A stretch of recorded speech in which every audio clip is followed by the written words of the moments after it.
Bonjour à toutes et à tous, bienvenue sur Grand Lille TV, ravi d'être en votre compagnie aujourd'hui, mardi 29 janvier. L'actualité est du jour près de chez vous, dans le Grand Lille, avec d'abord vos prévisions météo bien évidemment, encore un temps froid et sec pour l'instant, un peu de soleil ce matin, puis cet après-midi globalement un temps en couvert, un risque de précipitation surtout est annoncé pour la fin de journée et en début de nuit, avec a priori de la neige annoncée par Météo France. 3 degrés à Lille cet après-midi, un nouvel épisode neigeux sur toute la région devrait se réveiller demain matin sous un beau manteau blanc. Quelques centimètres sont annoncés, mais ce sont surtout en fait les températures qui détermineront la qualité des précipitations, à savoir pluie ou neige selon les endroits. Selon Météo France, il est encore trop tôt pour savoir si la neige nous accompagnera jusqu'au week-end, mais dès ce soir, 19h et la nuit prochaine, Météo France a placé le Nord et le Pas-de-Calais en vigilance orange, neige et verglas. On écoute à propos des prévisions des prochains jours un spécialiste de Météo France interrogé pour nous par Idil Gunay. La journée de mercredi, on aura encore quelques flocons jusqu'à la mi-journée, avec l'évacuation de la perturbation par l'est. À l'arrière, c'est principalement de la nébulosité qu'on aura, donc des nuages de basse et moyenne altitude. Possiblement quelques averses encore derrière, puisque nous serons en ciel de traîne. Averses potentiellement neigeuses. Et pour la journée de jeudi, on part vers une nouvelle dépression, qui pour le moment serait orientée par de la neige dans un premier temps, et avec un petit radoucissement, donc de la pluie dans un second. Pour la fin de semaine, on est encore loin, mais dans les grandes lignes, on voit qu'on a encore des descentes d'air froid possibles, donc c'est à surveiller. Les prévisions météo complètes, bien évidemment, à retrouver dès la fin de ce journal. Autre actualité dans la métropole lilloise, depuis hier, ce n'est plus Transpol, mais Ilévia. Les transports en commun de l'agglomération ont donc changé de nom et l'entreprise en a profité pour créer de nouveaux services. Mais d'autres changements ont perturbé les usagers tout de même. Hier, plusieurs lignes ont vu bien des arrêts ne plus être desservis, des bus moins nombreux. Certains trajets nécessitent même désormais des changements. Bref, de nombreux usagers se sont dit très surpris. Hier, pas vraiment informés. D'autres sont même très en colère. Leur arrêt habituel n'est plus desservi, c'est tout leur quotidien et leurs habitudes qui s'en trouvent bouleversées. Exemple avec Stéphane Florian, handicapé en fauteuil, et d'autres à M notamment, rencontrés par Lucille Berthe-Constant et Rémi Desremeaux.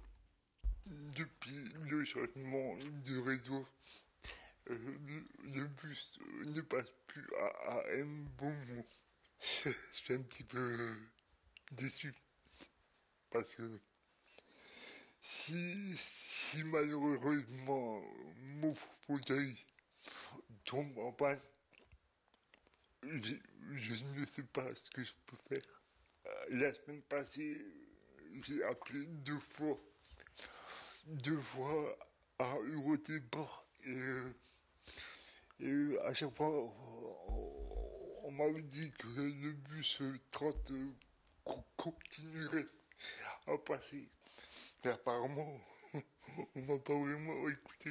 Moi principalement c'est la ligne 34 Ernest Renan. Donc habituellement je la prenais au coin. Maintenant elle se trouve en plein centre d'Eurotéléport. Donc fallait comprendre, mais j'avais pas été informé ni par les métros dans les voies ou quoi. Non, je savais pas du tout que ça allait changer. Avant je prenais un bus qui me posait d'ici jusque chez moi. Et maintenant il va faire un petit détour et je dois remarcher 10 minutes en plus. Pour les enfants, ça fait quelque chose parce que du coup, ils doivent courir boule fourmi. Moi, j'ai une petite gamine de 15 ans. On les laisse repartir seuls. Bon, il fait noir le matin. Et ben voilà, on est bloqué. On doit prendre la voiture, on doit la déposer, attendre l'arrêt de bus. Et bon, avant, c'était tout ça. Ils rentraient dedans, voilà. Et c'est un peu embêtant. Ces modifications, ces changements ont du côté d'Ilévia, les transports en commun de la métropole lilloise. On en reparlera dans nos prochaines éditions. Un témoignage poignant à présent dans ce journal, celui de Manuela Tess, habitante de Tourcoing, dont la maison a été partiellement détruite par un incendie début janvier. Depuis, cette mère de 4 enfants se dit démunie, sans solution de relogement. Elle est allée voir la mairie, le CCAS ou encore la CAF, tous lui réclament des documents qu'elle n'a pas étant donné sa situation. Manuela et ses 4 enfants, mais aussi leurs 4 chiens, sont donc contraints depuis de vivre au rez-de-chaussée dans cette maison incendiée, et ce malgré les avis des experts, car la maison peut s'effondrer à tout moment.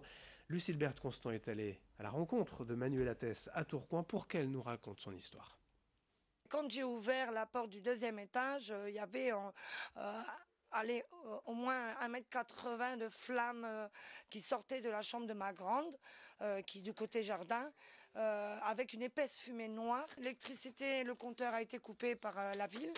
Le gaz aussi a été arraché par les pompiers qui ont dû intervenir dans ma maison. Dû à ça, on a été relogé par l'aide de la mairie que les pompiers ont fait appel, donc l'assistance assurance, qui nous ont hébergés 5 nuits et 5 jours à l'hôtel Marc-en-Barœul. J'ai dû quitter l'hôtel, malheureusement, parce que les chambres étaient réservées et j'avais pas d'autre solution. La charpente du toit a été touchée, donc elle est en risque d'écroulement.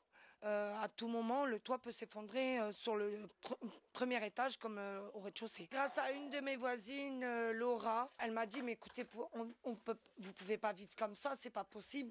Elle dit bah écoutez, on va essayer de s'arranger à deux si vous êtes d'accord, à faire passer des câbles, donc avec un dérouleur électrique de votre maison à mon petit appartement pour que je vous fournisse de l'électricité et que vous puissiez au moins avec un petit chauffage que votre papa ou dans votre famille peuvent vous prêter. Grâce à elle, j'ai un petit peu de lumière, qu'elle m'a prêté aussi une lampe pour éclairer un petit peu mon salon et que je puisse avoir un petit peu de courant. Je lance un appel à toutes les personnes qui sont dans l'administration justement pour m'aider à trouver un nouveau logement pour mes enfants, pardon. Parce que c'est pas une vie de vivre comme ça. Et si vous souhaitez, vous aussi peut-être aider Manuela et ses enfants et sa famille, vous pouvez donc joindre directement la rédaction 0320 71 50 00 ici sur Grand Lille TV. Je termine ce journal avec l'info météo bien évidemment, puisque Météo France a placé le Nord et le Pas-de-Calais en vigilance orange pour un événement de neige et de verglas dès ce soir 19h et la nuit prochaine. Quelques 5 cm de neige sont attendus la nuit prochaine. Attention donc, si vous devez vous déplacer cette nuit et demain matin, on ne manquera pas d'en reparler bien évidemment. C'est à suivre dans nos prochaines éditions. La météo d'ailleurs, c'est dans un instant, dans une poignée de secondes sur Grand Lille TV. Très bonne journée à toutes et à tous en notre compagnie.